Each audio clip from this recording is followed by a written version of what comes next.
Alors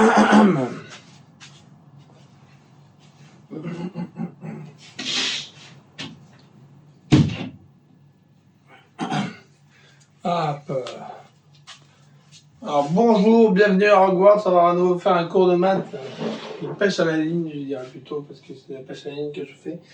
Bon, j'ai changé un peu l'espace, j'ai enlevé le canapé lit, qui est en construction d'ailleurs, qui ressemble à rien, je l'ai mis ailleurs. Comme ça d'ailleurs, pour la suite ici, le pêche flamingo, hop, il y aura plus de possibilités de pirouettes, ce sera plus simple. Et je pourrais travailler sans estrade. Je ferais les deux, avec estrade ou sans estrade. Sans estrade, j'ai plus de possibilités de pirouettes. Et l'estrade, c'est compliqué, mais c'est bien l'estrade aussi, donc je vais garder les deux histoires. En tout cas, le canapé qui n'étant plus là, de toute façon, je suis bientôt parti d'ici, je dois chercher un autre appart. Mais dans le prochain appart, je ferai une configuration similaire, théoriquement. Donc bon, c'est à peu près l'idée. Donc aujourd'hui, on va repartir sur un cours de maths. On va partir sur la même idée, donc la même idée. Là, j'ai un cours qui manque, que je posterai peut-être après celui-là, parce que je l'avais fait, mais je ne l'avais pas posté. Sur le vrai problème à étudier, parce qu'on avait étudié donc. Je vais juste vérifier un truc, est-ce que ça enregistre? Hop, ouais, ça enregistre, ouais. Alors, j'avais étudié qu'est-ce que j'ai étudié? Le nombre de diviseurs. Alors que le vrai problème qui se posait, c'était la somme des diviseurs. Mais pour la somme des diviseurs, donc j'ai fait une vidéo justement sur le truc de la somme des diviseurs, qui porte à peu près sur le même, qui fait à peu près de la même manière, et d'ailleurs qui n'est pas terminée, je terminerai une autre fois. Mais bon, en fait, on trouve à la fin l'histoire de la somme des diviseurs. J'ai déjà écrit, là, je vais le sortir. Je ne vais pas faire un truc que j'avais déjà fait. On trouve un truc comme ça, je crois. Je crois que c'était cette page-là.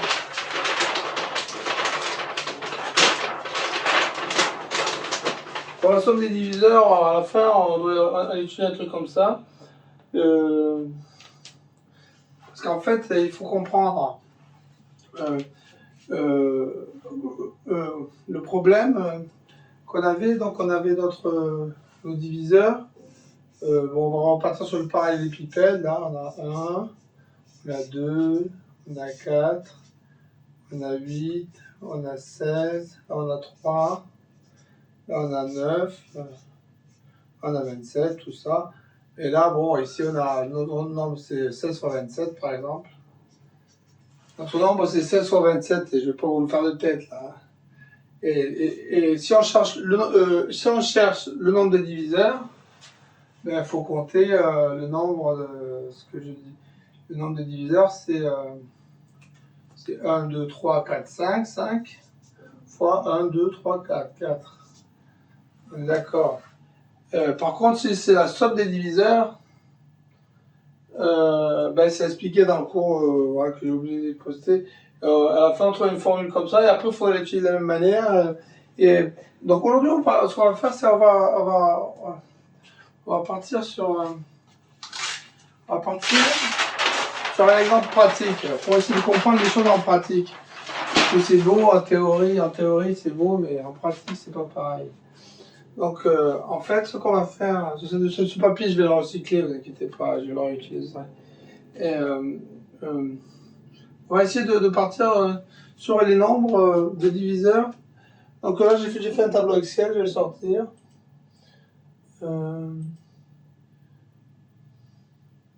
J'ai fait plusieurs tableaux Excel. Je ne pourrais pas utiliser mon ordinateur pour faire des calculs aujourd'hui parce qu'il est en train de calculer des trucs déjà très compliqués sur une vidéo. Et par contre, juste visualiser un tableau Excel, ça je peux. Dans celui-là, 2 minutes. Alors vous me connaissez, moi c'est de la pêche à la ligne, c'est pas rapide.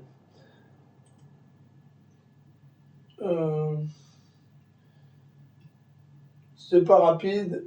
J'espère un jour pouvoir vous montrer mon écran dans les vidéos, pour faire des captures d'écran. J'espère un jour pouvoir faire un truc plus style, ça serait, t'imagines le paperboard Samsung, tableau paper ou Samsung ou une autre marque, hein, Uniqlo, Sarah, vous mettez la marque que vous voulez. Je déconne. Non mais le paperboard Samsung, moi j'aimerais bien l'avoir. Euh, euh, mais il est un peu cher quand même. Ça coûte 1600 €. Mais ça serait, par contre, je me dis que des fois c'est peut-être plus durable d'acheter un écran que du papier. Mais pour le plus durable, c'est directement le truc blanc. Le truc blanc, il est tout à fait durable, le tableau blanc. Le problème, c'est que le tableau blanc, si tu l'effaces, c'est un truc qui est perdu. Mais, et, euh, et le paperboard Samsung, s'il est très bien, il a un défaut, c'est c'est qu'une page, je vais dire. Et moi, il m'en faudrait 5. Il faudrait 1, 2, 3, 4, 5. Il faudrait un gigantesque paperboard Samsung. Euh, et je crois qu'il faudra attendre 4-5 ans avant que la technologie ou les prix baissent pour ce genre de truc. Donc pour l'instant, je vais rester sur un truc comme ça, je crois, sur du papier. Enfin, on verra ça plus tard. Alors, on va étudier. Qu'est-ce que je voulais faire? C'était quoi le but? Je ne sais même plus. Alors, on va partir sur des exemples. Bon, on va regarder. Hein, voilà. On va compter les nombres. Hein. On va compter les nombres. 1, 2, 3, 4, 5. On va écrire. 1, 2, 3, 4, 5. Je vais vérifier la mise au point en fait. Parce que des fois, je ne fais même pas les mises au point. Ça va, c'est lisible. La mise au point, c'est. On va aller voir jusqu'où on peut aller. 6, 7, 8, 9, 10, 11. Et le nombre où on s'arrêtera, c'est le nombre que l'on va étudier. Tu vois? 12, 13, 14, 15, 16, 17, 18, 17. La pêche à la ligne. Maintenant, on va plus appeler ça des cours de maths que je fais, mais on va appeler ça de la pêche à la ligne. En l'honneur de mon meilleur prof que j'ai eu quand même. Mon prof de maths sup, qui un jour m'avait sorti dans je ne vous suivrai pas dans cette pêche à la ligne. C'est quand même le meilleur prof de maths que j'ai eu, parce que c'est celui qui m'a enseigné la rigueur. Après, j'en ai eu d'autres très bons. Après, hein, j'ai eu des très bons profs de maths après également. À Marseille, j'étais très très bon prof de maths. Mais à Montpellier aussi. Par contre, les profs de maths du lycée et du collège, je dirais pas qu'ils étaient pas bons, ils étaient très bons aussi. Mais c'est le programme qui était pas bon. C'était ennuyeux, c'était rien de mal le programme. Moi, je me rappelle quand j'étais jeune, collège et lycée, je dormais en cours tout le long. J'attendais que ça soit intéressant, ça n'était jamais. C'est qu'à Matsup où d'un coup tu dis enfin, là c'est intéressant les maths. Parce qu'avant, les maths, moi j'étais plus intéressé par la physique, parce que les maths, je sais pas. C'est quoi le meilleur truc qu'on nous fait, c'est le théorème de Rolle, quoi. On n'apprend pas les maths. Encore la géométrie, c'était vachement intéressant par contre. Je trouvais qu'au collège, ça c'était vachement intéressant. La géométrie, ça j'adorais beaucoup la géométrie. Mais la géométrie, la vraie géométrie plane d'Euclide, ça c'est très intéressant. Ça j'adorais beaucoup. Mais bon, sinon c'est vraiment un maths sup que ça devient intéressant, je trouve. Et après, bon, enfin, maths sup ou la fac, hein, c'est le même programme. Hein. La seule différence, c'est qu'à la fac, on va plus loin qu'à maths sup. Parce qu'à maths sup, on s'arrête à mi-chemin. Alors qu'à la fac, on va justement beaucoup plus loin dans le programme. Enfin, donc c'est pour ça que entre la fac et maths sup, bon, théoriquement, après il y a normal sup, on va dire. Oui. C'est vrai que normal sup, ils vont aussi un peu plus loin. Hein. Mais c'est les meilleurs, on peut rien faire. Que vous le vouliez ou non, c'est les normaliens les plus forts. C'est la loi, c'est ainsi, c'est pas moi qui fais la loi, c'est comme ça. Donc on va aller jusqu'à 23, c'est bien 23? Ouais. Alors maintenant, on va écrire les diviseurs de ces nombres. Alors, est-ce qu'on écrit 1? Oui, 1 on l'écrit. 1, 1, 2, 1, 3, 1, 2, 4. 1, 5. On fait de la pêche à la ligne. Hein.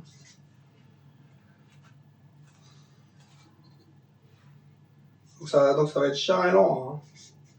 Mais c'est ça les maths en fait, les vraies maths quand on y réfléchit. Moi j'ai toujours fait que de la pêche à la ligne, j'ai toujours fait que ça en maths. J'ai jamais fait des. Moi ça a toujours été ma conception des mathématiques. On se pose un problème, on regarde pas la solution forcément, on regarde même pas si c'est fait sur internet, on s'en fout. On se lance sans filer, on regarde. Ça se fait, il y a déjà un Ukrainien qui a déjà tout démontré sur le problème, mais on s'en fout, on le fait quand même. Et on se le fait à notre manière. Et, j'ai un peu débordé là, ça c'était 10. Après c'est 1, 11. 1, 2, 3, 4, 6, 12. J'espère que j'en oublie pas.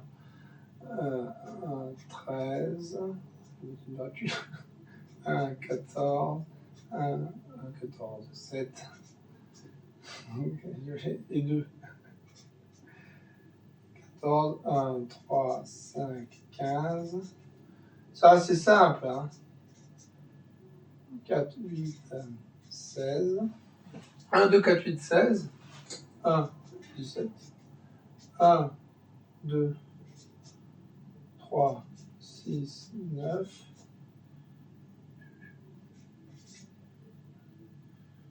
Je n'oublie pas. Hein. 1, 19. Quand ils sont premiers, c'est plus simple. Hein. C'est quand ils sont nombreux que ça pose problème. Quand ils sont pas nombreux, ça va. J'ai oublié le 4 d'abord. Tant qu'ils sont pas nombreux, ça va. C'est quand ils sont nombreux que ça pose problème. Ouais.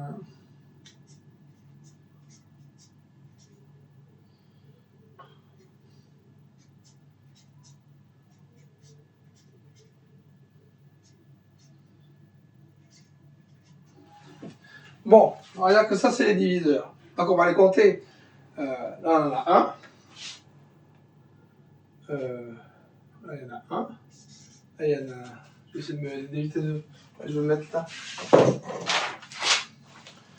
On va prendre une chaise ici. Alors, je me mets là, 1. Là, il y en a 2. Là, il y en a 2. Là, il y en a 3. Il peut y avoir que 2 diviseurs. 3. 3. 3 diviseurs, ça me paraît bizarre, si c'est possible.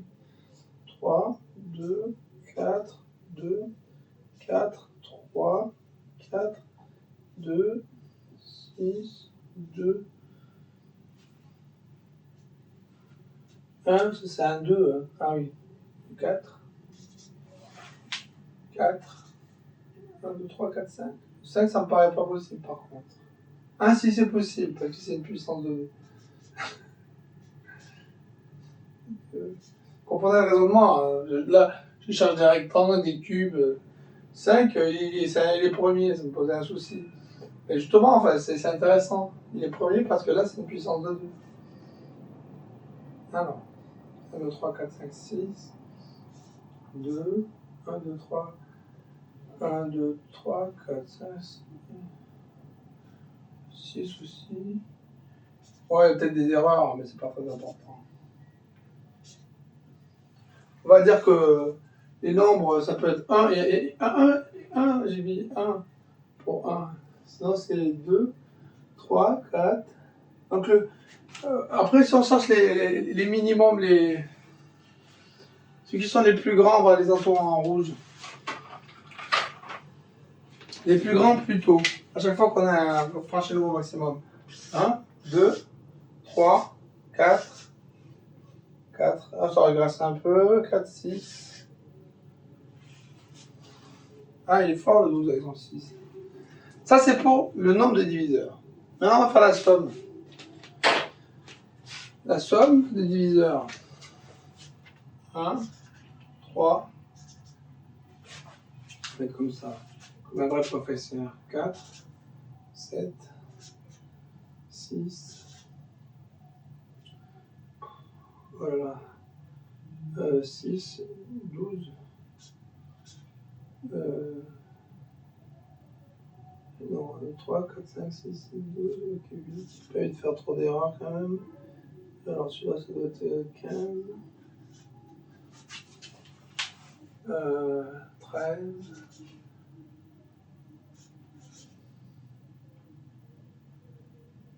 Ce prof de maths, je vous parle, il m'avait fait étudier le problème RSA. 12, 18, 22, 25, 27, 28. Alors, on devait faire un projet il y avait un cours, 14, 7, 8, 9, 10, 24. Il y avait un cours de sciences de l'ingénieur de je sais pas quoi où on devait faire un projet personnel, étudier un problème. Il m'avait dit, théoriquement, il était censé choisir soi-même son problème. Mais moi, j'avais pas trop d'idées, donc il m'a dit, bon, t'as qu'à étudier RSA. River, je me rappelle plus le nom là. J'ai pas mis d'écorcher les noms, mais RSA, les factorisations en premier. Et depuis j'ai plus arrêté. C'est ma passion depuis. Et 24, 28, 30, 31, je crois. 18, 9. Alors, je vais me faire chier à compter. Hein. Alors qu'avec la formule-là, j'irai plus vite. 1, 2, 3, 4, 5, 6, 12 et 9, 21. On va dire 39, je pense. Je peux en suivre. Que ce soit avec les tombes exacts, c'est pas si important la limite. 20, 30, 35, parce qu'après on corrige les erreurs en fait. 30, 35, 39, 41, 42. Il faut que ce soit correct. Hein. Mais là, ce que l'on fait, bon, là on fait pas une démonstration, là, on étudie le problème.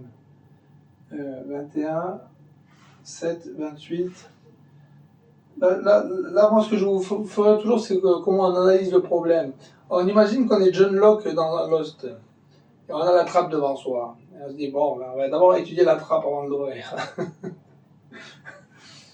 Parce qu'en dessous, il y a Desmond. Et Desmond, avec quand même, bon, il est enfermé depuis un petit moment, il est complètement teubé, Desmond, je veux dire. Il appuie sur un bouton toutes les 5 minutes, alors. Il a besoin d'un bon psychiatre. 32, 33, 34, 35, 36 et 24. Ça, c'est nos sommes de nombres. On va en trouver pareillement les plus grands. Pour voir déjà si c'est les mêmes. 1, 3, 4, 7. Ah, déjà, c'est pas bien aligné, ces conneries. 1, 3, 4, 7. Ça, il est comme ça, d'accord. 12.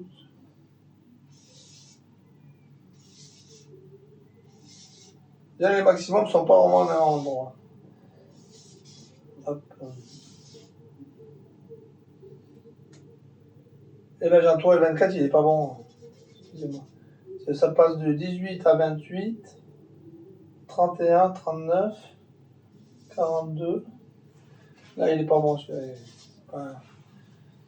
Là, je mets à chaque fois qu'on franchit un nouveau record. C'est comme au 100 mètres. Lui, il a fait le 1, le 2. Là, c'est Carl Lewis, il fait 3. Après, bon, celui qui arrive après, un peu plus de lui, il fait moins bien. Là, après, celui qui arrive après, là, je ne me rappelle plus. Maurice Green, paf, il fait 4. Il faut imaginer ça. Qui franchit le nouveau record, j'en trouve. Donc après, on va essayer de bien aligner parce que sinon, on ne voit pas trop où on en est. Là. Par exemple, il y en a un qui nous intéresse beaucoup, là. C'est le 6. Lui, il arrive tôt, il en a 6, là. Pomme. Ça fait une somme de 28. 28, c'est un bon record. Lui, c'est Carl Lewis, on peut dire. Là, il s'est donné. Alors que l'autre, bon, après, bon... Alors, quelles sont nos formules pour ça? On va les rappeler, les formules.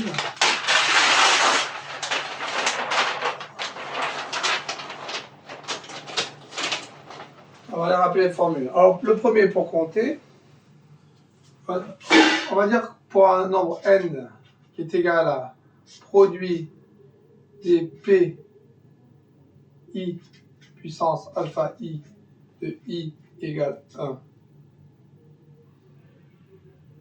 en k, on va dire. N égale produit de i égale a à k des pi puissance alpha i. Pi, c'est tous les nombres premiers. Je vais les entourer ici pour pas qu'on... Je vais les entourer d'une autre couleur. Les nombres premiers. Donc on va dire n égale 23. où n égale n'importe quel de ces nombres, mais le premier c'est ceux-là.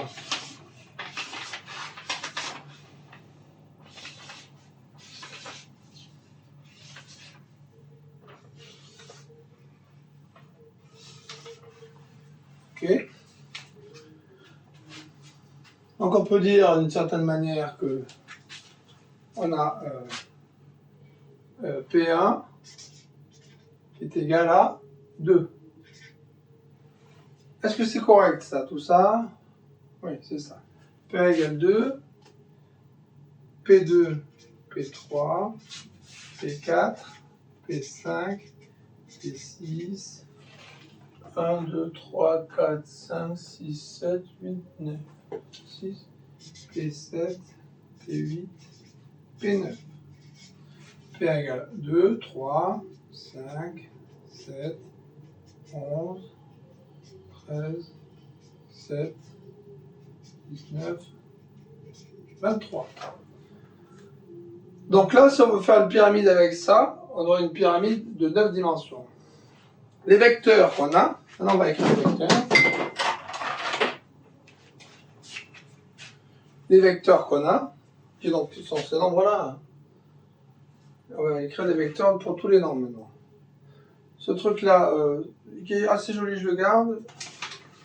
Et est-ce que je... Oh, si, on va écrire les nombres aussi. Alors, 1,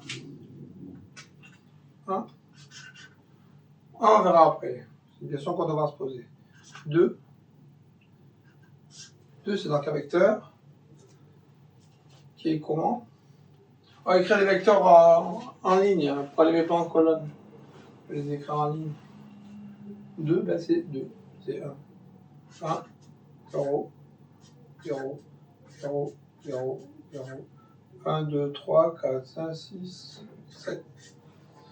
Merde, c'est 9, on a dit, putain, 0. Ah, c'est 2.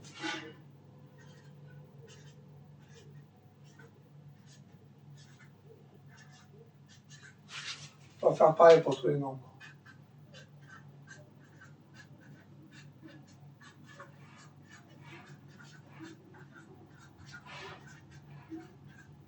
Plus 23. Bon, on a compris finalement. C'est 0, 0, 0, 0, 0, 0, 0, 0. 1, 2, 3, 4, 5, 6, 7, 8. C'est bon. En fait, c'est marrant, on va vraiment le faire le truc. Hein.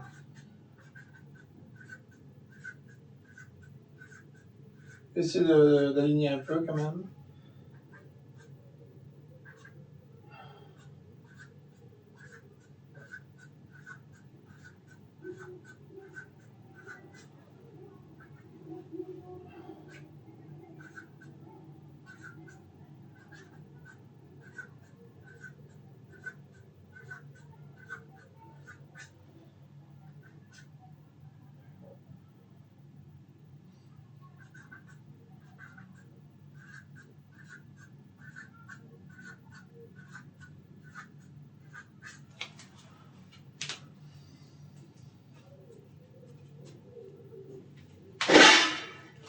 J'ai un petit peu penché vers le bas. Je vais essayer de rattraper ça. 2, 3, 5. D'ailleurs, pour moins d'embrouille, je vais les écrire au-dessus. Hein. Là, j'avais choisi du violet, je garde du violet, mais le problème, c'est que le violet, c'est une couleur qui est proche. Bon, c'est pas grave, on s'en fout. Hein. On va garder une unité quand même. 2, 3, 5, 7, 11, 13, 17, 19, 23. Bon, ce que je vais dire, c'est que maintenant, j'écris pas les zéros. Hein. J'écris pas les zéros parce qu'on a un peu la flemme. Et parce que c'est chiant d'écrire les zéros. Par contre, on va bien faire des liens comme ça pour pas se perdre où on est. Ici, on met 1. Et après, je mets des points. 3. 10. On peut écrire les zéros de temps en autre, hein, genre pour pas se paumer, mais... allez, on va faire un 0, là, c'est un 0. Donc on va pas écrire tous les zéros. 1, c'est 2 fois 5, 1, 0, 1, 0, puis bon, 0, 11. Je sais pas si c'est très clair mon tableau, c'est pas très clair. J'aurais dû utiliser une feuille comme ça pour bien faire. Là le cadrage aurait été bien. D'ailleurs, ouais, je vais le refaire parce que j'aime pas, c'est pas joli. On va utiliser une feuille de cadrage plutôt.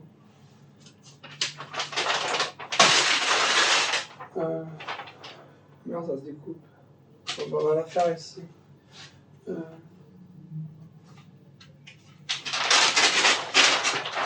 J'utiliserai plus tard. Qu'est-ce que je vais faire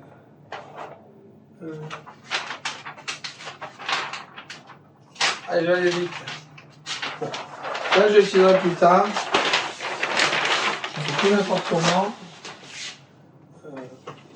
On va mettre ça comme ça.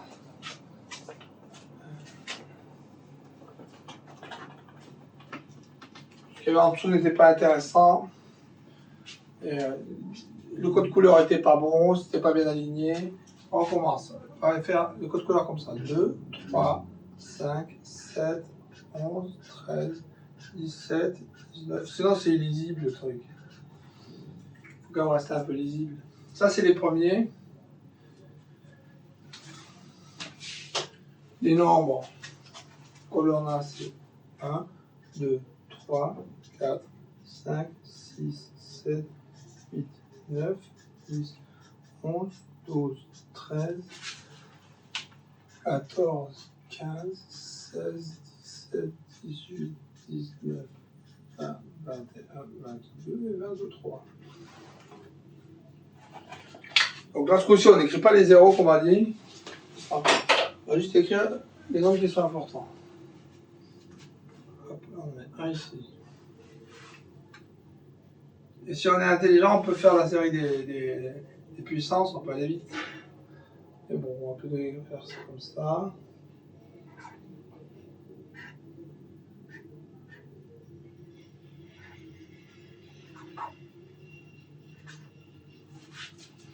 Pas faire d'erreur.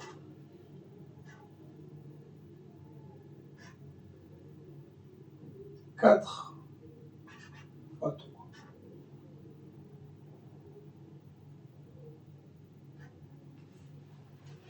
Ok. Alors. C'est pas un concours de vitesse, hein, on s'applique.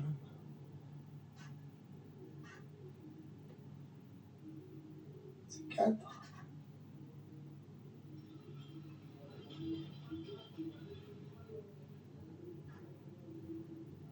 18.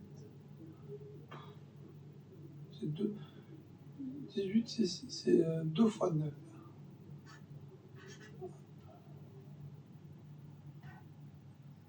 20. 4. 5. 21. 3 fois 7. 22, c'est 2 fois 11. Et 23.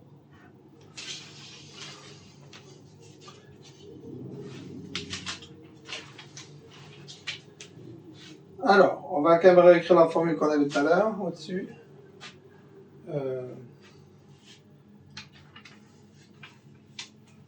Tout de suite, on va le remettre là. Parce qu'on ne va pas utiliser tout le temps les carreaux, on va essayer de les utiliser que quand c'est nécessaire, parce que ça coûte cher, les carreaux. On va dire que ça, bon, on s'en fout. Ce qui compte, c'est cette formule-là. Et ça. Ça, c'est n égale truc comme ça. Bon, ça c'est donc notre tableau de référence. Et qu'est-ce qu'on a d'autre comme formule? On s'en fout. On a donc les deux formules. D'un côté, on avait la somme. Les amis, oui. Ouais. Ça, c'est le nombre de diviseurs et ça, c'est la somme des diviseurs. Alors, le nombre de diviseurs, on a dit que c'était. C'était quoi produit des alpha i plus 1 de i égale 1 à k. Et par contre, ça c'est le nombre de diviseurs. C'est égal le nombre de diviseurs. Alors ici, par exemple, alpha i plus 1. C'est important le plus 1 parce qu'il y a des zéros partout. Donc, et on va faire un produit. Les zéros partout, vous mettez, rajoutez 1 partout. Quand vous multipliez 1 par 1, ça donne 1. Donc au moins c'est logique. Donc on va faire un tableau pareil pour celui-là. On va faire un deuxième pour, après, la somme des diviseurs. Somme des diviseurs, par contre, c'est la formule qui est là. Qui est comme ça. C'est un peu plus complexe. Mais c'est pareil. Produit de I égale 1 à K. Ça, c'est pour un X, mais pour un N, c'est celle-là. Et pour N égale PI,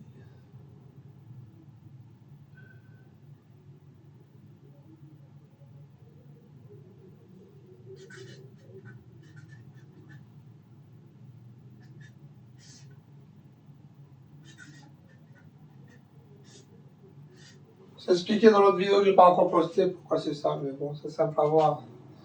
Ça, c'est égal à la somme des diviseurs.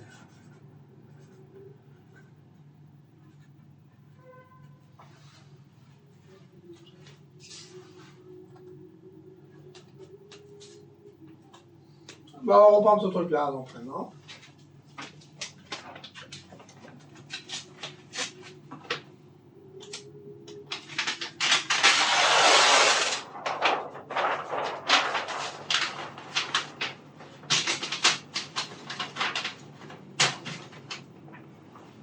Et on va faire ce qu'on a dit. On va faire le produit des diviseurs et la somme des diviseurs. Donc, en fait, en fait, il faut imaginer... comment dire?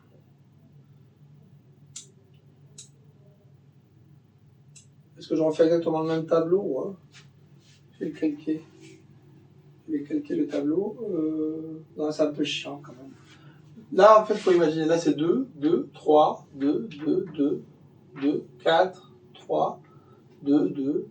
Dans ce cas-là, on va plutôt le faire ici, directement le calcul. Donc on obtient, de toute façon, on est censé obtenir ça. On va voir si c'est bon. 1, 2, 2, 3, 2. Alors, je vais le faire ici le calcul, après on compare. Allez, donc on obtient 2, 2, 3, 2. Là c'est 2 fois 2, 4.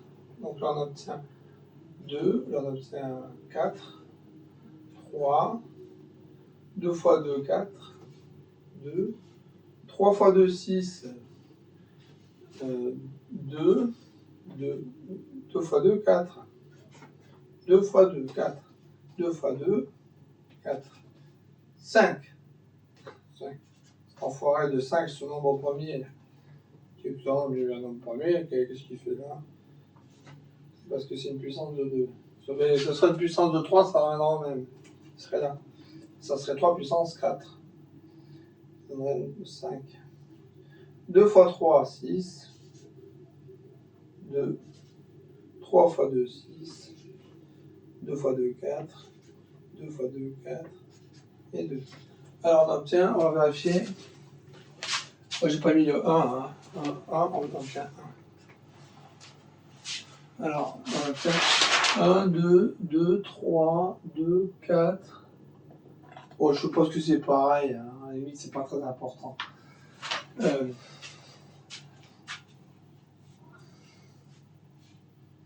Alors moi je continue mon étude aujourd'hui sur le nombre de diviseurs, pas sur la somme. La somme je le ferai plus tard, parce que c'est un sujet un peu plus compliqué, c'est la même idée mais il est un peu plus compliqué. On part pour l'instant sur ce sujet simple.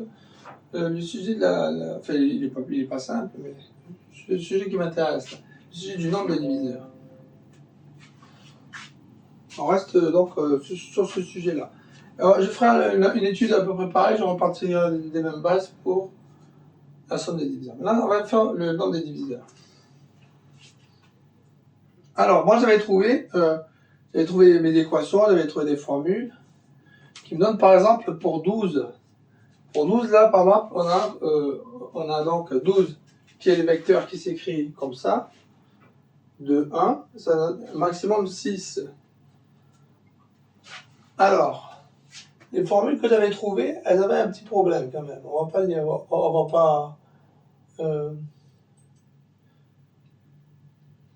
le nier. Excusez-moi, il faut que je boive un peu d'eau. Hop. Alors. Les formules que j'avais trouvées, elles avaient un petit problème. Parce que d'abord, j'avais calculé, j'avais essayé de trouver un maximum d'un côté du gradient. Je cherchais égal à 0. De l'autre côté, la hessienne, je cherchais à faire à 0. Et avec des conditions que je voulais que les alpha i ils soient plus grands que moins 1, je crois, ou 0 en fait. Le problème, c'est que c'était pas le cas. À la fin, je trouvais bien un maximum, mais il n'était pas... sauf dans les petites valeurs de la pyramide. Après, plus loin, en gros, dans les vecteurs qui sautent comme ça, il y a des nombres positifs et des nombres négatifs.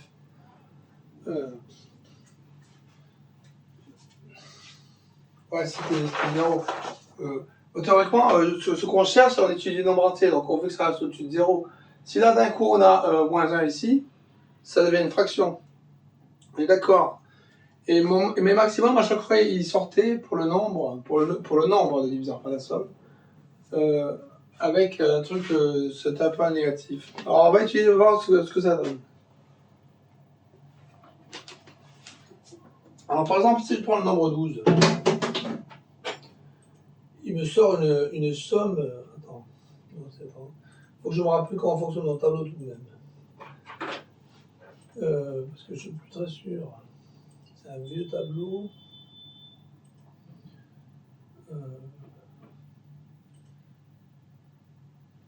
On fait la pause, parce qu'il faut que je me rappelle ce que m'a dit mon tableau. Je reviens plus tard pour pas perdre de temps. Revoilà de retour. Bon, j'ai enlevé cette grosse veste là, j'avais chaud avec. Je l'ai apporté parce que mon t-shirt était un peu court. Alors quand je lève les bras pour avoir mon ventre, c'est pas très élégant, mais c'est pas grave. Alors, on s'en fout. Donc, ce qui fait... alors, moi, la question que je m'étais posée, c'est, imaginons je prends une pyramide de dimension 9. Donc, la pyramide est définie par les nombres premiers 2, 3, 5, 7, 11, 13, 17, 19, 23. Imaginons une telle pyramide. Je vérifie que ça enregistre. Oui. Imaginons la pyramide définie donc par les nombres premiers qui sont ici, qui sont bien dans le cadre. Je vais vérifier les cadres aussi. Ouais, tout est bien dans le cadre. Alors, par les nombres premiers là, qui sont là, imaginons la pyramide est définie par 2, 3, 5, 7, 11, 13, 17, 19, 23. Une pyramide de dimension 9. D'ailleurs, on va la dessiner pour la voir. J'avais étudié les formules et j'avais trouvé un maximum pour la coordonnée à virgule flottante, donc une coordonnée pas à virgule entière. Je vais vous donner les coordonnées approximatives.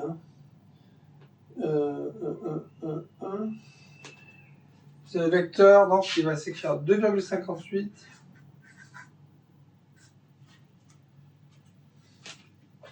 1,26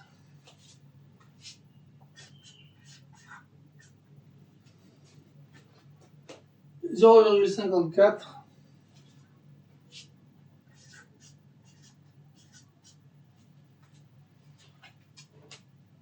0,27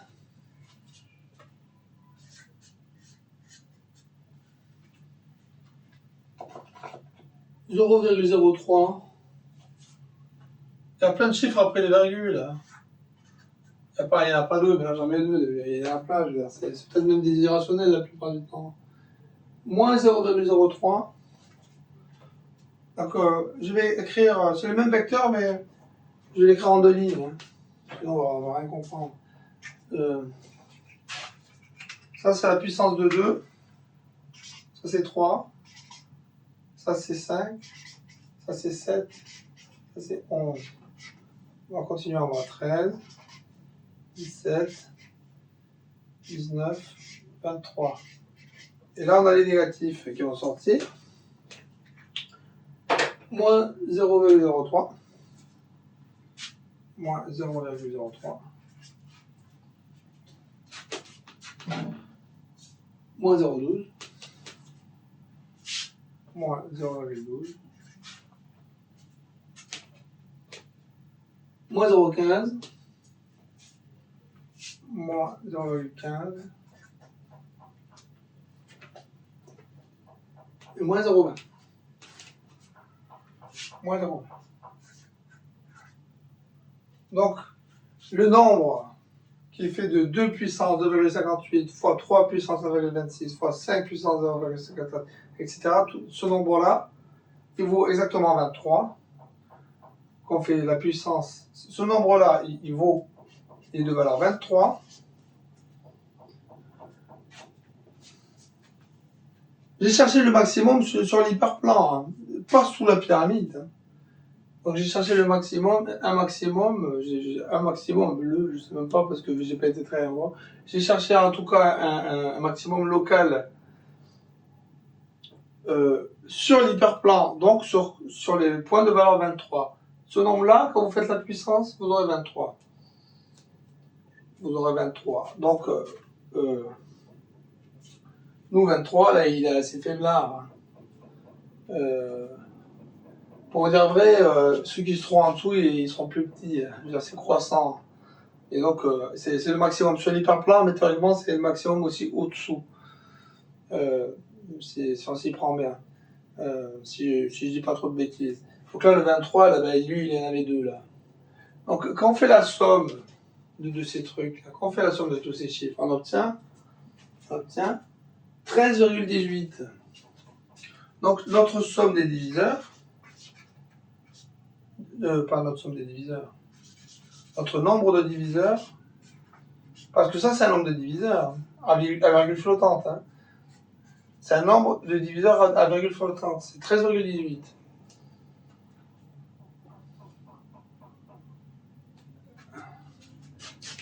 C'est pas la somme de ces nombres. Hein. C'est pas ça. C'est ça plus 1 multiplié par ça plus 1 multiplié par ça plus 1. Comme on a fait ici, on rajoute 1, on les multiplie. Là, on obtient 13,18. Le plus grand de l'autre côté, c'était pour 12, il avait 6. Hein. Donc on est déjà bien plus loin. On est déjà bien plus grand que notre 6. Donc il y a un truc qui ne va pas. De toute façon, c'est pas bien pourquoi, là il est négatif. Une particularité, c'est que si j'ajoute 1 partout,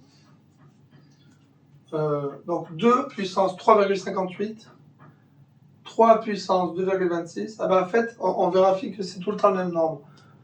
2 puissance 3,58, ça vaut 3 puissance 2,26 qui vaut également 5,1,54. C'est tout le temps la même valeur. Et cette valeur, c'est... attendez...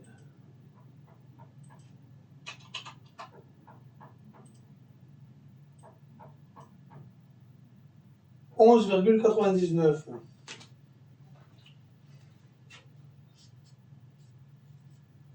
Alors là, tout de suite, là, j'ai envie de vous introduire ce que j'aime définir comme la norme de notre pyramide. Qui sera également une norme qui servira à la convergence, à l'étude de la convergence de nos produits. Alors, autant étudier tout de suite ce problème-là. Donc 11,99, on a dit 11,99, c'est donc égal à 2 puissance 3,58. Et c'est égal également à 3 puissance 2,26. C'est également égal à 5 puissance 1,54. C'est égal à 7 puissance 1,27, etc. Donc, la norme de la pyramide. Notre pyramide, on repart donc de la définition n est égal au produit des PI puissance alpha i de i égale 1 à k. Ça, c'est n. L'hyperplan a pour équation somme des alpha i ln de PI égale ln de n. Ça, c'est l'équation cartésienne de l'hyperplan. Ce qui signifie alors, on remplace la feuille par des xi, somme des ln de pi, xi, égale ln de n. Équation cartésienne de l'hyperplan, xi, pour les xi, ça c'est l'équation cartésienne de l'hyperplan, dont le vecteur normal est ln de p1, ln de p2,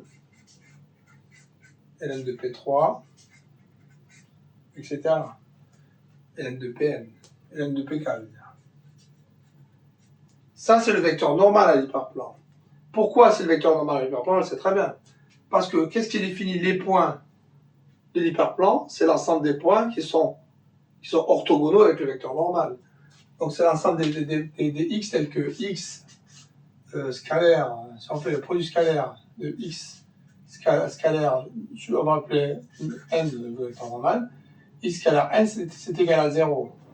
Ce qui signifierait donc x scalaire n égale 0, somme des xi, ln de pi, égale 0. Ça c'est pour un espace vectoriel. Après on a le ln de n qui se rajoute parce que c'est un truc affine. Mais vous mettez un espace vectoriel, vous oubliez le côté affine, vous auriez bien ça. Donc ça c'est un vecteur normal à l'hyperplan du côté espace vectoriel. Après le ln de n c'est pour c'est un truc en plus, c'est parce que c'est affine, mais vous m'avez suivi. Donc on a ce vecteur normal va nous permettre de définir une norme sur, en gros tous les nombres ici,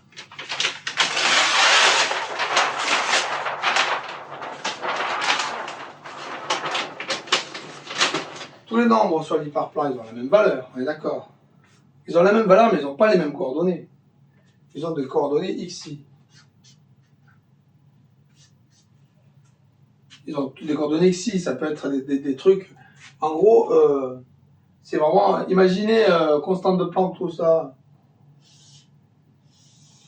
Imaginez en 2 dimensions. Cette pyramide est comme ça. Vous pouvez être là, vous pouvez être là, vous pouvez être là. Si il y en a un qui grandit, l'autre diminue.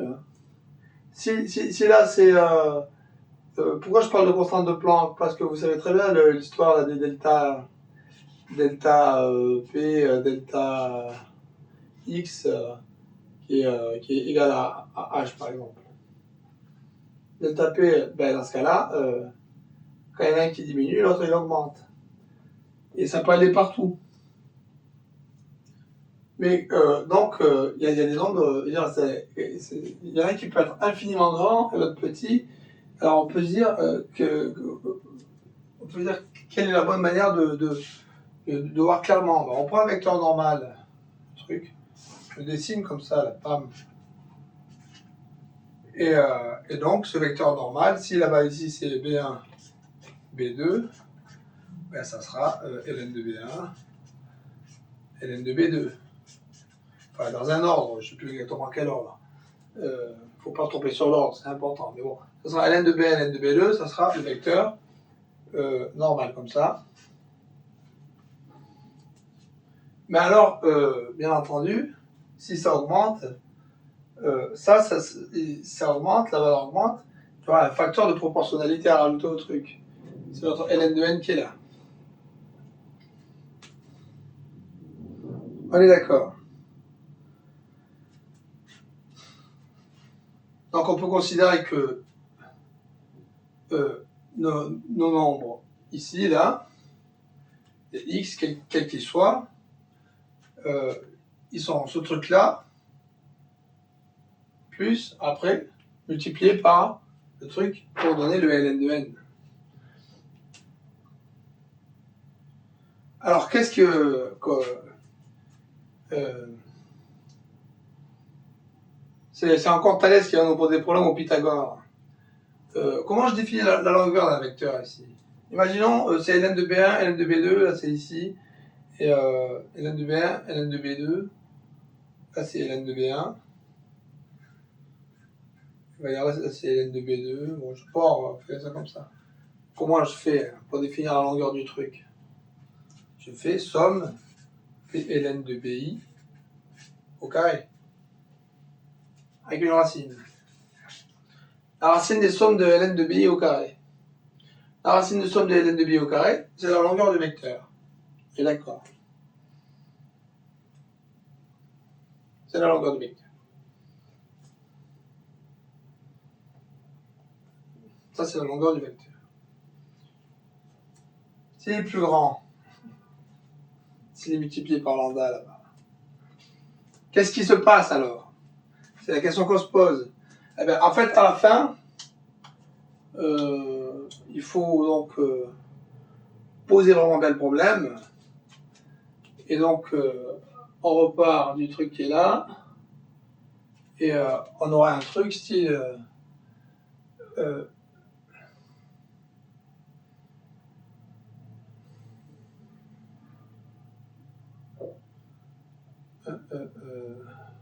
excusez-moi, il faut juste que je me rappelle exactement, pour pas faire de bêtises. Somme de ln de p. Je bois un verre d'eau. Alors, pour bien définir cette norme, parce que je fais toute tête, c'est dans ma tête, il n'y a rien qui est noté, il faut que je m'en rappelle, pour pas faire de bêtises. Alors, on va dire que ce nombre ln de B1, ln de B, le vecteur normal, comme ça, à un moment donné, on va dire, il est dans la pyramide. On va dire le vecteur n qui est égal à ln de BI. BI, qui sont les pays ici, hein. Là j'ai mis BI parce que c'est des bases, mais c'est pareil. On va dire qu'il appartient à la pyramide, qu'il appartient à l'hyperplan, on va dire. À l'hyperplan de valeur n. On va dire que le vecteur normal, donc, ce vecteur, il appartient à l'hyperplan de valeur n. Donc ça signifie quoi? Ça signifie que, à ce moment-là, pour la valeur n,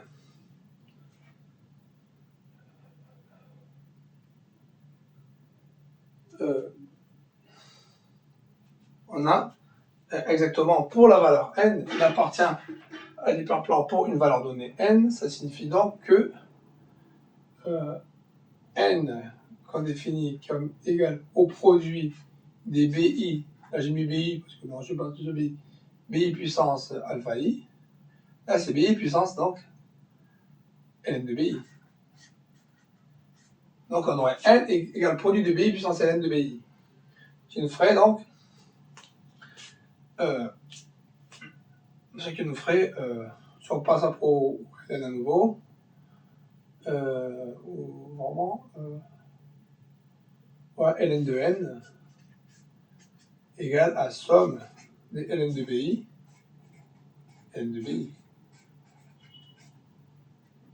qui est donc égal à somme des ln de BI au carré, qui nous rapproche de notre truc qui était ici. Si ln de n, donc en fait, je m'assois un peu, on part du vecteur normal à notre hyperplan, quelle que soit la valeur, hein, quelle que soit la valeur, pour une dimension, on prend la dimension CK, quelle que soit la valeur qu'on prendra, on aura toujours le même vecteur normal. Le vecteur normal, quelle que soit la valeur, le vecteur normal, ça sera toujours le même, il aura une distance donnée. Donc à partir du moment, il sera toujours le même, mais il y aura également une grandeur donnée, ce vecteur normal, comme on l'écrit ici. Donc il définira une valeur unique. Et cette valeur, c'est la valeur ln de n, c'est ça, donc il définira la valeur n est égale au produit des BI puissance ln de BI. C'est cette valeur-là qui définira. Et donc, une question, à quoi ça peut servir pour la convergence, pour l'étude des convergences des produits? on peut se poser la question hein, si ça peut servir ou pas. En tout cas, une question pour plus tard. Donc ce vecteur ln de n, ln de bi, à quoi je vais le comparer? Je vais le comparer à l'autre vecteur de même valeur n. J'aurai un autre vecteur pour la même valeur n qui sera égal au produit des bi puissance xi. Vous êtes d'accord? Et celui-là, il aura pour somme des pour ln de n, somme de xi ln de bi.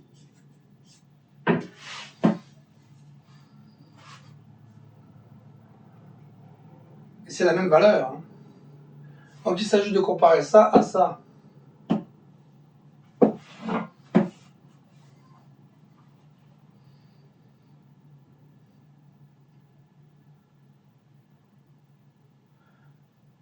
Alors, si on a, comment dire, si on prend un nombre infini de dimensions, comme pour l'ensemble des entiers naturels, P1, P2, P3, C2, 3, 5, 7, 6, qui est un nombre infini dans le premier. Ce nombre-là, il diverge, je veux dire, ça ne convergera pas. Ce truc-là, il ne convergera pas. Alors, il n'y en a aucun qui convergeront. Par contre, si je fais le rapport de ça sur ln de n, c'est égal à 1. On est d'accord.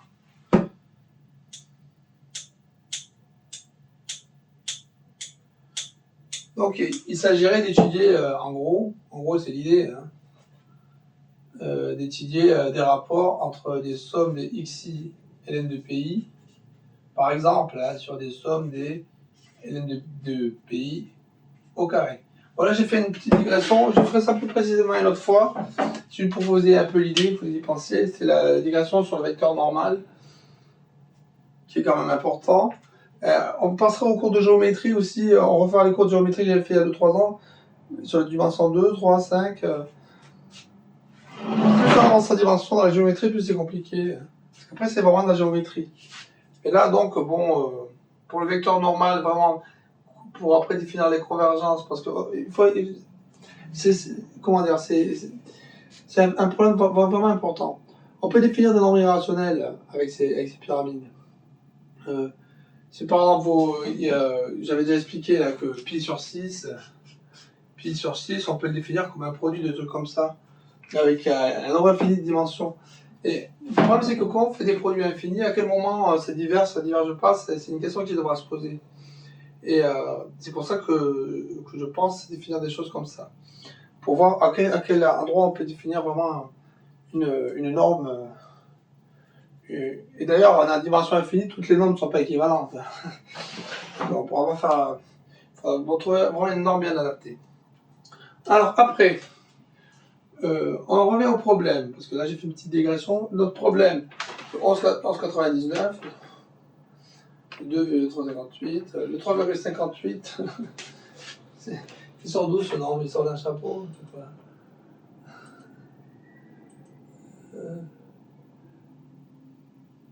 C'est une constante sur ln2, sur ln2, sur ln2,3. Donc c'est quelque chose d'assez proche de ce que j'ai défini ici. Bon. Alors, pour revenir au problème, maintenant qu'est-ce que je compte faire? Je compte dessiner la pyramide. On va dessiner une pyramide à 9 dimensions.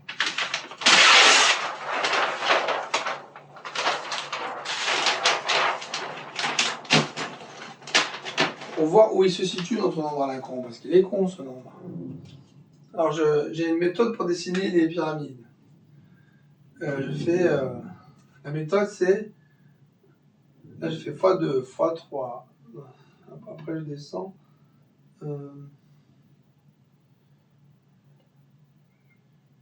Vu qu'on descend vers le bas, on va inverser tout. Donc on va commencer par écrire 1. C'est une pyramide qui va jusqu'à 23. C'est une pyramide qui va jusqu'à 23. Donc on va écrire tous les nombres qui sont inférieurs à 23. Donc d'abord, on met la flèche comme ça. 1, 2, c'est une convention, 8, 16. On s'arrête là. C'est du voxel qu'on fait. 3, 9, 6, 12, 18.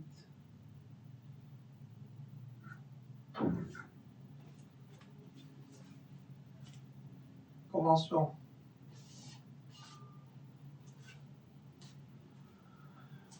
Donc là, on a fait x2, x3. Là, c'est x5, celle-là.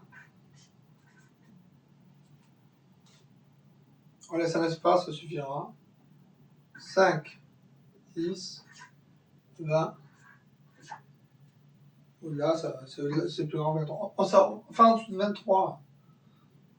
On pourra l'écrire, là, la pyramide. Hein. On va y arriver. C'est pas assez grande, la dimension.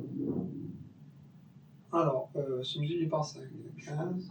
Il faut s'appliquer, on prend son temps. Le reste, c'est divergé. 25. Ça diverge aussi. Donc là, j'ai fait x3, x2, 5. Après, maintenant, on fait comme ça. x 7. 7, 14. C'est ma convention d'écriture qui est comme ça. 21. Elle me convient tout à fait. Pour moi, c'est parfaitement clair. J'espère que vous la comprenez.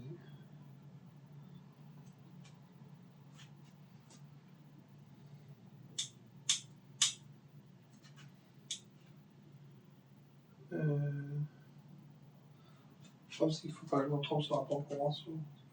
Ça fait longtemps que je ne l'ai pas utilisé. 2, 3. Parce que là, maintenant, on va faire comme ça. Tac, fois 1. Des fois, c'est important de mettre bien des carrés pour en donner. Hop, on va mettre un carré comme ça. On va faire fois 11. 11.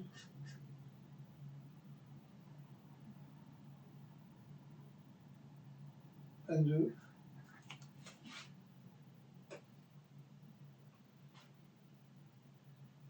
Le reste, ça ne rentre pas pour 11. Et après, les derniers, vu qu'on va au-delà de 23, on les a tous. Hein. 11, 23. Après, c'est 13, 17, 19, 23. On va essayer de compter si on a tous les nombres. 1, 2, 3, 4, 5, 6, 7, 8, 9, 10, 11, 12, 13, 14, 15, 16, 17, 18, 19, 20, 21, 22, 23. 23 nombres. En gros, les derniers, je les écris comme ça, mais théoriquement, on aurait dû faire pareil. Enfin, 11, soit 13, soit 10. C'est une manière d'écrire des pyramides. Ça, c'est les tranches de pyramide. Là, il n'y a rien. Il y a un petit étage comme ça. Il faut les voir comme des petits étages. Ça, c'est nos nombres en dessous. Ça, c'est nos nombres, donc, dans notre côté positif. Ça, ce sont tous les nombres. On peut mettre, là, on peut le mettre en virgule flottante si on veut mettre. On peut les voir à virgule flottante. Hein. Mais c'est à valeur positive. Le note qui nous est sorti, il a des valeurs négatives. En gros, il se situe où environ alors?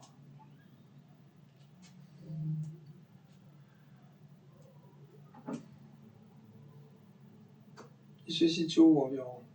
Là, on va vraiment faire un dessin. Au niveau du 2, il se situe au niveau du 2, 2,58. Donc là, c'est 1. Là, c'est 1. Donc il est environ ici. Je vais écrire avec notre couleur. Il est environ ici, là. Au niveau du 3, il est environ 1,26. Il est environ ici. Il a ça et ça, donc il est environ là déjà. Il est environ là. Pour le côté de cette histoire, au niveau du 5, il est à 0,54. Mais là, on le voit pas bien. Hein. En gros, il n'est pas Là 5 c'est 1, donc il y a quelque part entre cette strate et celle-là. Là, ça peut devenir folklorique de dessiner un truc comme ça.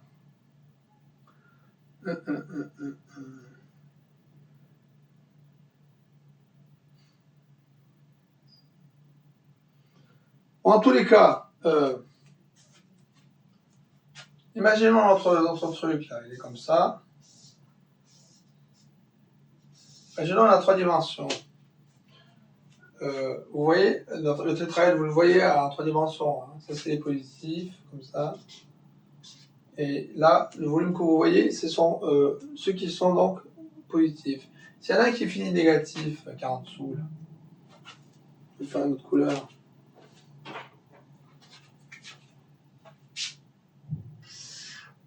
Imaginons, il y en a un qui est ici et ici.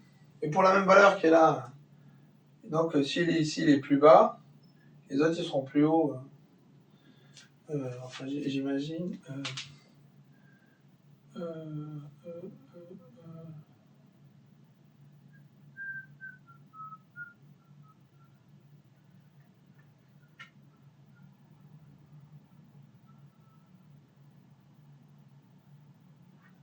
Donc, ça signifie que là, pour qu'il soit environ ici, vous voyez, on continue, on descend. Puis on arrive là. À un moment donné, on est ici, et là, il se situe à peu près là. Sinon, on peut le désigner là. Là, ça arrive, là, ça descend, paf, là, ça zéro, ça continue. Et il est quelque part, il est comme là.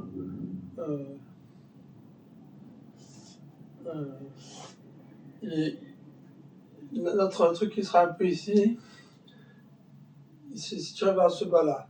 Et donc, alors, on aurait un volume. Parce que le premier, quand on compte le diviseur, on comptait un volume de parallélépipède. Donc, on aurait le pion ici, un point là, et un point là-bas.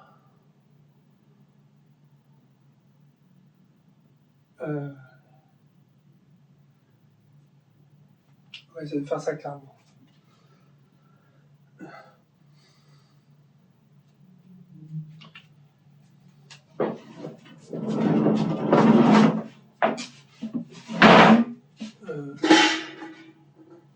En gros, on a un volume négatif, un positif ici, et de l'autre côté. Bon, en fait, ouais. C'est juste un parallélépipède et il se situe ici. Alors pourquoi là? Bon, en 3 dimensions, justement, c'est pas le cas. En 3 dimensions, il est positif, le truc. Bon, ben, en dimension supérieure, ils seront toujours négatifs. Mais qu'est-ce qu'il reste à faire? Notre maximum local est ici. Après, on remonte de ce point. On étudie les chemins pour remonter vers ici. On arrive à une frontière, la frontière de tout ce qui s'annule. Après, à la frontière, on va chercher un maximum dans la frontière. Et après, une fois qu'on a le maximum dans la frontière, on va essayer de se rapprocher dans la frontière d'un quadrillage entier. À quoi ça sert cette méthode-là? Là, je le fais d'abord pour le nombre des diviseurs parce que c'est plus simple. Le somme des diviseurs, c'est le même problème, mais c'est plus compliqué. À quoi ça sert de faire ça? Ben après, on fait tendre vers l'infini, on peut essayer de voir si on peut, ce qu'on a dit, essayer de dépasser cette constante de l'air. Donc c'est un peu l'idée. Donc. On sait qu'il ne se situe pas au bon endroit et on sait qu'on veut trouver un maximum ici. Le maximum ici, on peut l'avoir aussi. Hein. C'est juste que le gradin ne sera pas nul. Par contre, la sienne sera inférieure à 0. Le gradin ne sera pas nul parce que ça sera pas une bosse. Quoi. La bosse, elle est là, mais là, c'est... Par contre, ici, après, on pourra déterminer une frontière de toutes ces valeurs qu'en fait, on va les jeter à toutes. Après, sur la frontière, après, on pourra chercher un nouveau maximum. On n'est même pas obligé de chercher le plus grand de tous les maximums, en fait, on s'en fout. Le seul truc qu'on veut, c'est essayer de chercher le plus grand qu'on puisse trouver nous-mêmes. On s'en fout qu'il y ait un autre plus grand, à la limite. On va essayer déjà de tirer le plus grand qu'on puisse faire, nous, des nombres, et pour voir si il est plus grand que ce que c'est censé être ou pas. Voilà, ce sera l'idée. Ça suffit le cours pour aujourd'hui, parce que je suis fatigué, à plus tard.